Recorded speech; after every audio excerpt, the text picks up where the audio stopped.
अस्सलाम वालेकुम नाज़रीन, आप यूट्यूब चैनल देख रहे हैं। मैं इमरान ख़ान हूँ। ये ख़बरें बहुत तेज़ी से फैल रही हैं और फैलाई जा रही हैं कि अमेरिका और ईरान के बीच में बातचीत हो रही है। देखें, अमेरिका ने ये दावा किया है कि ये बातचीत का आगाज़ अमेरिका की जानिब से नहीं किया गया, ये आगाज़ ईरान की जानिब से किया गया।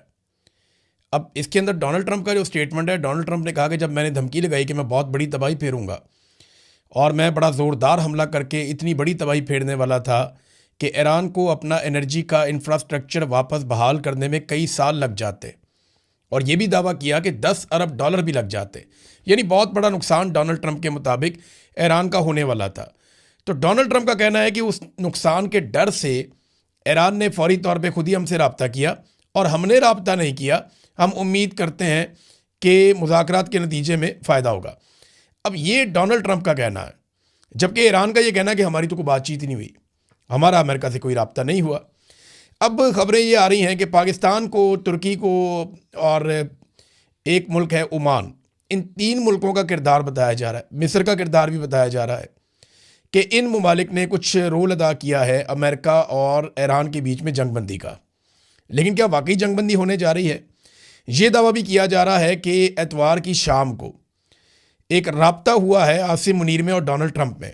अब अगर ट्रंप को पीर वाले दिन ईरान कहता है कि जंगबंदी करो, तो ट्रंप फिर आसिम मुनीर साहब से एतवार के दिन जंगबंदी के बारे में क्यों बात करता है? सवाल तो ये भी पैदा होता है। बड़ी टेक्निकल चीज़ें हैं।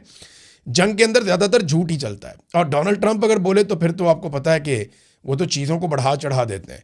उन्होंने तो इंडिया के 6 जहाज़ गिरे हुए भी 11 तक पहुँचा दिए थे। अब जो अमेरिका के गिरे हैं जहाज़, अगर उनको भी डोनाल्ड ट्रंप ऐसे ही बढ़ाए तो 50-60 जहाज़ हो सकते हैं। बहरहाल, ईरान के मुतालबात क्या हैं जंगबंदी के लिए और अमेरिका के मुतालबात क्या हैं जंगबंदी के लिए, ये है सबसे तगड़ी और इम्पॉर्टेंट खबर जिसके ऊपर हम सबको नज़र रखनी पड़ेगी। पहले देखते हैं कि अमेरिका क्या चाहता है। अमेरिका ने कहा कि डील करने के लिए या जंगबंदी करने के लिए या मामला ख़त्म करने के लिए ईरान को जो अफजूदा यूरेनियम है, जो यूरेनियम उसने तैयार की हुई है 60% जिसको प्योरीफाई किया हुआ है ईरान ने, वो यूरेनियम अमेरिका के हवाले कर दे। किसी और को नहीं देनी, अमेरिका को देनी है वो यूरेनियम ईरान ने, जो 60% कारामद हो चुकी है, अफसूदा हो चुकी है। नंबर 1 शर्त यह है। नंबर 2 ये है कि आबना हुर्मुज़ को फौरी तौर पे ईरान को खोलना होगा और गैर मशरूत तौर पे खोलना होगा। ये जनाब 2 चीज़ें डोनाल्ड ट्रंप ने कही हैं कि उन्होंने कहा जी ईरान की एक बड़ी काबिल एहतराम ईरानी शख्सियत से हमारी बातचीत हुई है और उसका नाम नहीं बताना चाहते, लेकिन मुश्तबा खामनाई नहीं है जिनके साथ बातचीत हुई है। तो इस किस्म की बातें डोनाल्ड ट्रंप ने की हैं। लेकिन अब ये अमेरिका के मुतालबात 2 हैं, मैंने दोनों आपके सामने रख दिए। आबना हुर्मुज़ को फौरी तौर पर खोल दें। नंबर 2, जो यूरेनियम है वो अमेरिका के हवाले कर दी जाए। अब अमेरिका के मुकाबले में ईरान के मुतालबात आप देखिए कि वो क्या है। ईरान के मुतालबात भी बड़े क्लियरली सामने आए हैं। ईरान की जो शराइत है ना, वो पहले दिन से 3 शराइत चली आ रही हैं। अब इसके अंदर इक्का दुक्का चीज़ें और शामिल हो गई। एक तो ईरान ये कहता है कि ईरान को ईरान का हक दिया जाए, वो तजारत करना चाहे तो करने दें, उसके ऊपर जो पाबंदियाँ बिला वजह लगी हुई हैं वो ख़त्म की जाएँ, तो ईरान को उसको जीने का हक मिलना चाहिए। दूसरा, ईरान ये कहता है कि जो उसका नुकसान हुआ उसका अदाला किया जाए।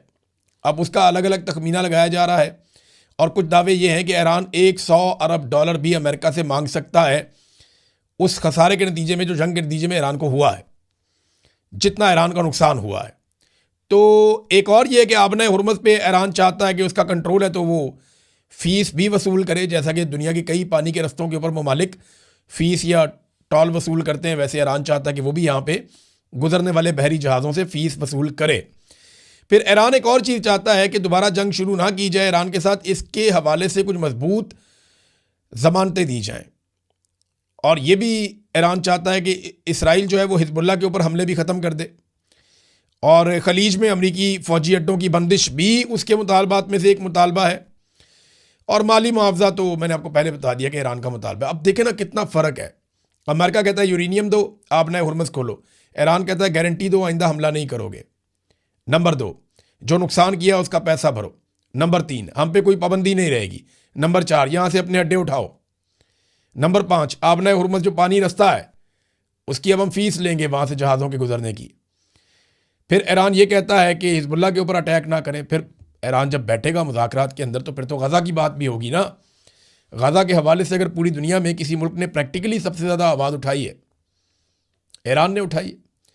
अब गज़ा के अंदर से पहली मरतबा जो हमास है, हमास ने जो स्टेटमेंट दिया पहली मरतबा, वो ईरान के हक़ में दिया। उन्होंने कहा जी हमें उनको खुशी का इजहार किया जो ईरान कर रहा है इसराइल के साथ। तो गज़ा वाले तो उधर खड़े हैं जाके, हमास वाले तो उधर खड़े हैं जाके कि ईरान जो कर रहा है वो ठीक कर रहा है। बहरहाल ये जो जंगबंदी है ना, इसके अंदर चंद सवालात पैदा हो जाते हैं।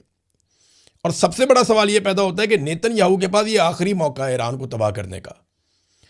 अगर ईरान एटॉमिक पावर बन गया तो नेतन्याहू फारेगा उसके बाद, और अगर अमेरिका इस लड़ाई से निकल गया तो दोबारा कोई अमेरिकी सदर ये दुर्गत देख के इस लड़ाई के अंदर नहीं आएगा।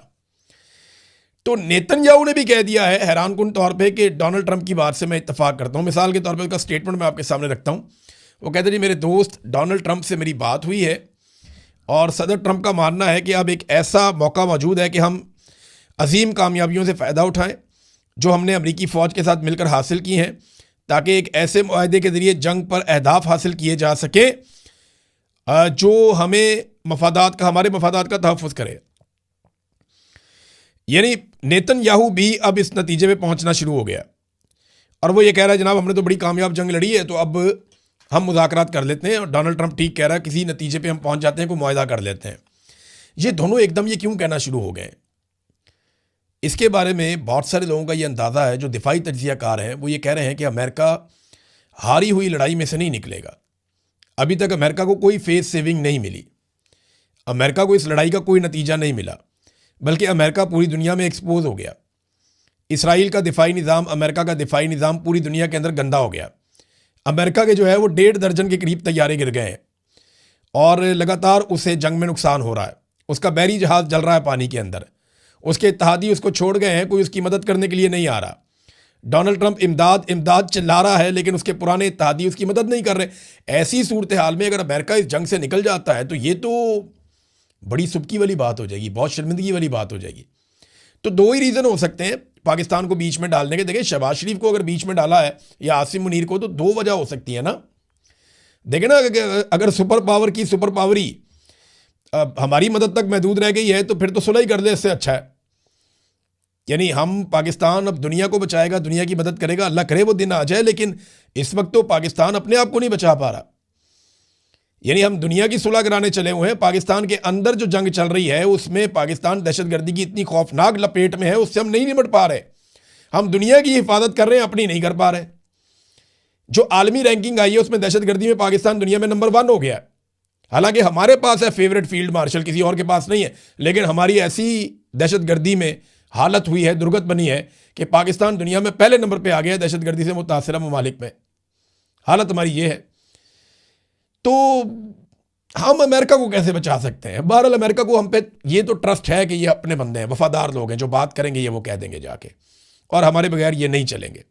अब या तो डोनाल्ड ट्रंप को शटअप कॉल मिल गई है कि लड़ाई से भागो, बंद करो इसको, हम नहीं लड़ सकते, या फिर डोनाल्ड ट्रंप टाइम गेन कर रहा है। देखिए ना, सवाल ये पैदा होता है कि क्या आसिम मुनीर अमेरिका को एक फेस सेविंग लेकर दे सकते हैं? तो जवाब है कैसे। अमेरिका को फेस सेविंग लेकर देंगे तो ईरान के अंदर मामला नहीं बनेगा, ईरान को कुछ लेकर देंगे तो अमेरिका में मामला नहीं बनेगा। तो बीच का रास्ता कैसे निकलेगा, ये है सबसे बड़ा सवाल। वो ईरान है, वो तो जान पे खेल कर लड़ रहे हैं। वो कोई ऐसी कंट्री है, ऐसी नेशन तो नहीं है जो कहेंगे ठीक है हम लात नीचे रख लेते हैं। वो तो कहेंगे जब लात ऊपर रखनी है अपनी। तो ये किस तरीके से करेंगे? अरबों से भी मशवरा नहीं किया जब अमेरिका ने लड़ाई की थी। क्या ये गारंटी आसिम मुनीर साहब दे सकते हैं ईरान को कि अमेरिका दोबारा अटैक नहीं करेगा? पिछली मरतबा बरतानिया, उनका जो सबसे बड़ा इत्तेहादी था, वो मुज़ाकरात में शामिल था। वो कहता हमें भी पता नहीं चला इन्होंने जाके अटैक कर दिया, अरबों को पता नहीं चला इन्होंने जाके अटैक कर दिया। तो ये शिकवा तो उनके इत्तेहादियों का भी था। तो गारंटी देना भी बड़ा मुश्किल है, अमेरिका को फेस सेविंग लेकर देना भी बड़ा मुश्किल है। और अगर लेकर देनी है तो किस नौइयत की फेस सेविंग लेकर देनी है? बहुत अभी देखें ना, 4,500 अमरीकी फ़ौजी रस्ते में जो मिडिल ईस्ट में आ रहे हैं। अब उनको पहुंचने में और सेटल होने में 4-5 दिन का टाइम चाहिए। तो 5 दिन तो मांग लिया डोनाल्ड ट्रंप ने, और वो इसको एक जंगबंदी समझ रहे हैं, लेकिन जंगबंदी हुई नहीं है। अभी भी ईरान जवाबी हमले कर रहा है, और ईरान के जवाबी हमलों के हवाले से इन्होंने 6 ड्रोन मारे हैं शाम के इलाके खराबुल जेर में, वहाँ पे एक 6 ड्रोन मारे गए हैं, वो वहीं से उड़े थे, लेकिन ईरान की हमायतियों ने मारे हैं। ईरान ने खुद नहीं मारे, वहाँ पे अमेरिकन फ़ौजियों के नुकसानात का भी इतला मिल रही है। जबकि 3 बड़े हमले जो हैं वो ईरान ने अभी किए हैं इसराइल पे और अमरीकी अड्डों पे, और उनकी ज़िम्मेदारी भी ईरान कबूल कर रहा है। यानी ये 3 बड़े हमले मज़ीद हुए हैं ईरान की जानिब से। तो लड़ाई ऐसे ख़त्म नहीं हुई, अभी लड़ाई अभी चल रही है। अच्छा, इसमें जो है ना वो एक चीज़ और है, डोनाल्ड ट्रंप के लिए अमेरिका में एक बहुत बड़ी मुश्किल पैदा हो रही है। ये वो मुश्किल से बचने का भी एक तरीका हो सकता है कि जंग बंदी करें। फिलहाल देखें अमेरिका में हम कैसे मैनेज करते हैं, क्योंकि 28 तारीख को हफ्ते के रोज अमेरिका में नो किंग्स मूवमेंट चल रही है। नो किंग्स मूवमेंट के हमारे यहां बादशाहत नहीं है, डोनाल्ड ट्रंप बादशाह की तरह चलते हैं। ये मूवमेंट अमेरिका के अंदर शुरू हुई थी, मुख्तलिफ लोगों ने शुरू की थी। इसमें पहली मरतबा जब एहतजाज किया गया तो 3 मिलियन यानी 30 लाख लोग बाहर निकले थे अप्रैल 2025 में। फिर जून 2025 में 5 मिलियन लोग यानी 50 लाख लोग बाहर निकले अमेरिका में। फिर अक्टूबर 2025 में 7 मिलियन अमरीकी बाहर निकल आए डोनाल्ड ट्रंप की पॉलिसियों के खिलाफ। और अब यह कह रहे हैं कि मार्च 2026 में 28 तारीख को 9 मिलियन अफराद को अमेरिका में बाहर निकाला जाएगा। ये 50 रियासतों के अंदर अमेरिका की 600 जगहों पे एहतजाज होगा। तो नो किंग्स मूवमेंट, इसका एक मैप भी जारी किया है, नो किंग्स मैप, कि ये मूवमेंट जहां जहां चलेगी इस मैप के मुताबिक आप लोग इसके अंदर शिरकत करें। तो अमेरिका के ऊपर, डोनाल्ड ट्रंप के ऊपर इसका बहुत दबाव है। इतने बड़े एहतजाज अमेरिका में किसी सदर के खिलाफ माजी में नहीं हुए जितने बड़े एहतजाज डोनाल्ड ट्रंप के खिलाफ हो रहे हैं। अब इनसे भी डोनाल्ड ट्रंप ने अपने आप को बचाना है, तो इसलिए शायद वो थोड़ा सा मिडिल ईस्ट से तवज्जो हटा के इस तरफ आया और फिर वापस वो लड़ेगा, क्योंकि बगैर फेस सेविंग के मुझे ज़ाती तौर पे ऐसा नहीं लगता। देखिए, मेरा नुक्ता नज़र गलत भी हो सकता है, लेकिन अमेरिका की अगर पूरी तारीख आप देखें तो वो इस हजीमत और इस शर्मिंदगी के साथ नहीं निकलेगा। वो बहुत बड़ा कोई डिजास्टर ही कराएगा अमेरिका। यहां से इस तरह अमेरिका इस लड़ाई से निकलना बहुत मुश्किल है। हालांकि हर दफ़ा एक लड़ाई से बड़े लंबे अरसे के बाद अमेरिका बड़ी मुश्किल से ही निकला। फेस सेविंग किसी ने लेकर ही दी है तो लेकर दी है। पहले भी पाकिस्तान ने इनको अफगानिस्तान से फेस सेविंग लेकर दी थी, और अब क्या पाकिस्तान ईरान से इनको फेस सेविंग लेकर दे सकता है? देखें ना, अरब ममालिक अब तैयारी कर रहे हैं कि हो सकता है वो भी इस लड़ाई का हिस्सा बन जाए। तो अगर वो इस लड़ाई का हिस्सा बन जाते हैं 5 दिन के बाद, तो ट्रंप के लिए तो बड़ा फायदा है इसमें। और इन 5 दिनों के अंदर हो सकता है कोई बहुत बड़ा फॉल्स फ्लैग ऑपरेशन हो जाए। ईरानी ये कहते हैं कि सऊदी अरब में आरामको जो एक ऑयल फील्ड है उसके ऊपर कोई बहुत बड़ा अटैक किया जा सकता है। उन्हें इस बात का खदशा है, जो ईरानी है बार बार कह रहे हैं कि कोई ना कोई फॉल्स फ्लैग ऑपरेशन करके ये सारे हमें मिलके पड़ जाएंगे। लेकिन देखते हैं कि क्या होता है। हमें ना सिचुएशन को साथ साथ आपको रिपोर्ट करना है। हम इसके बारे में प्रेडिक्शन कर नहीं सकते। जंग है ना, कभी पीछे हटना पड़ता है, कभी आगे आना पड़ता है। लेकिन डोनाल्ड ट्रंप ने एक चीज़ सीख ली है। ये अमेरिकन मीडिया में बातें हो रही हैं, वहाँ बहुत सारे लोग ये बात कर रहे हैं कि इन्होंने ये सीख लिया है कि कौन सा बयान देना है तो स्टॉक मार्केट ऊपर जाएगी, कौन सा बयान देना है तो स्टॉक मार्केट नीचे आएगी। ये बड़ी इंटरेस्टिंग सूरत हाल पैदा हो गई है। ट्रंप बयान देता है कि जनाब हम 5 दिन तक कोई अटैक नहीं करेंगे, बिजली घरों पे हमले नहीं करेंगे, तो स्टॉक मार्केट में $2 ट्रिलियन का, 2000 अरब डॉलर का इजाफा हो गया। स्टॉक मार्केट ऊपर चली गई। यानी जिन्होंने भी शेयर्स खरीदे हुए थे वो 2000 अरब डॉलर का मुनाफा कमा गए। लेकिन जैसे ही ईरानी हुकूमत ने कहा कि जनाब कोई हमारे राब्ते नहीं हुए, कोई मुज़ाकरात नहीं हुआ, तो $3 ट्रिलियन मार्केट से निकाल लिए गए। यानी जो $2 ट्रिलियन ऊपर गया था वो $3 ट्रिलियन मार्केट से निकाल लिया गया। ईरान की क्रेडिबिलिटी ऐसे लगता है कि डोनाल्ड ट्रंप या अमेरिका से ज़्यादा है। लेकिन सवाल ये पैदा होता है कि ये स्टॉक मार्केट के उतार चढ़ाव में इस जंग के दौरान पैसा कौन बना रहा है ना बड़ा खेल। तो डोनाल्ड ट्रंप को और उनके दोस्तों को कम से कम ये बात तो समझ आ गई है कि कौन सा स्टेटमेंट देना है तो स्टॉक मार्केट ऊपर जाएगी, उस वक्त शेयर्स आप बेच दें।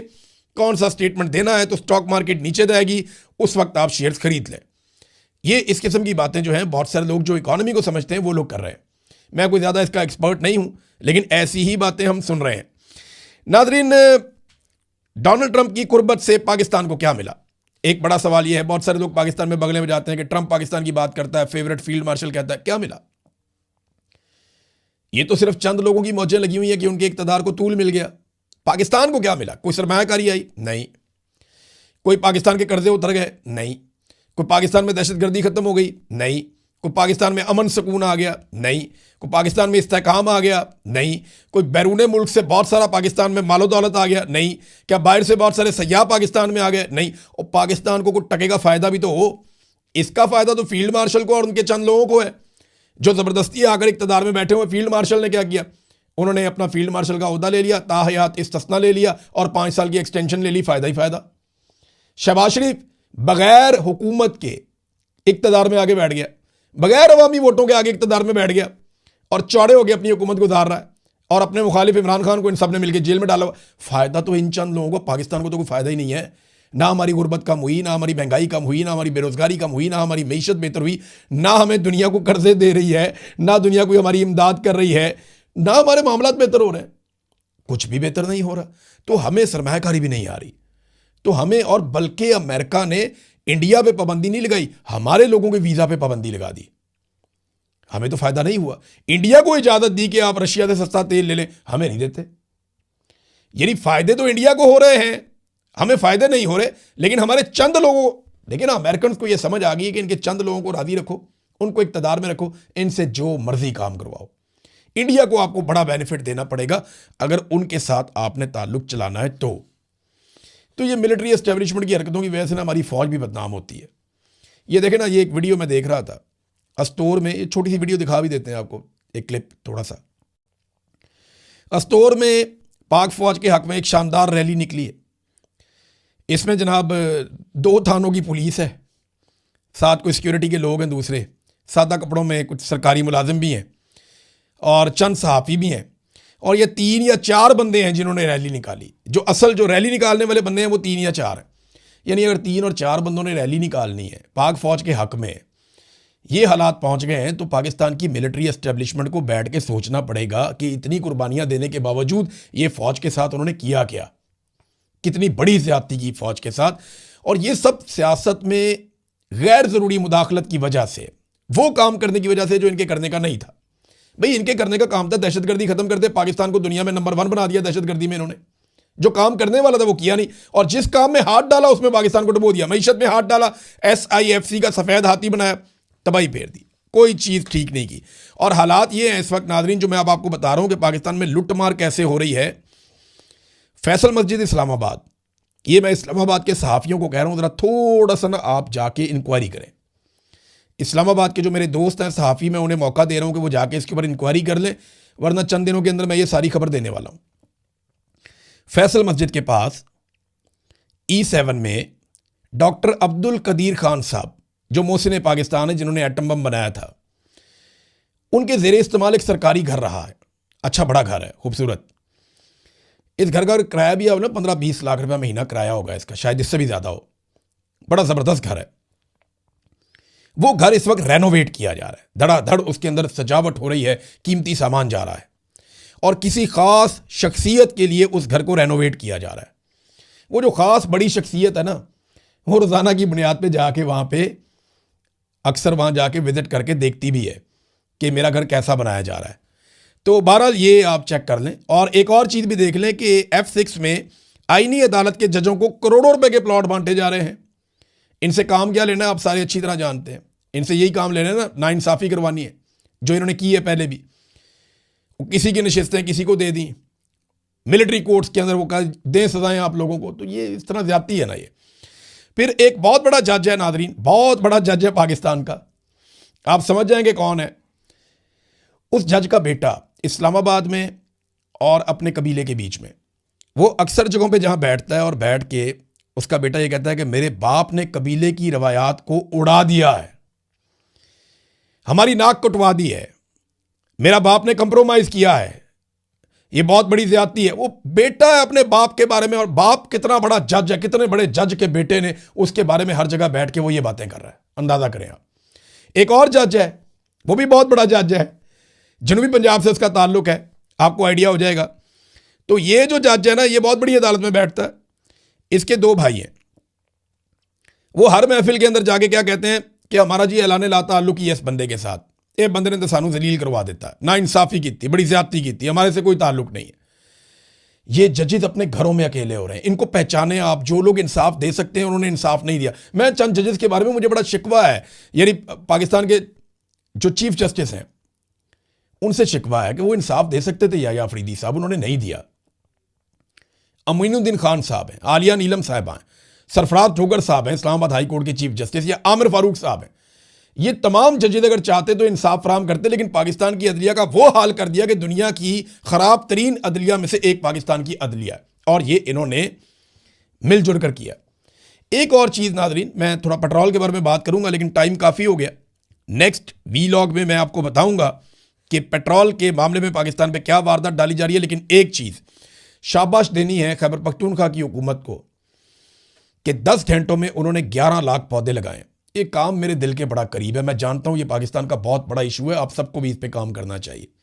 11 लाख पौधा अगर खैबर पख्तूनख्वा में लगा है तो 22 लाख 25 लाख पौधा पंजाब में लगना चाहिए एक दिन के अंदर। ये मुकाबला है जो करना चाहिए। उसने 10 घंटों के अंदर 11 लाख पौधे लगाए हैं और दूसरी तरफ 10 मिनटों के अंदर 11 अरब का जहाज ले लिया। यह है तरजीहात में फ़र्क। अब तक के लिए इतने, अपना ख्याल रखिएगा, अपने इस चैनल का भी। अल्लाह हाफ़िज़।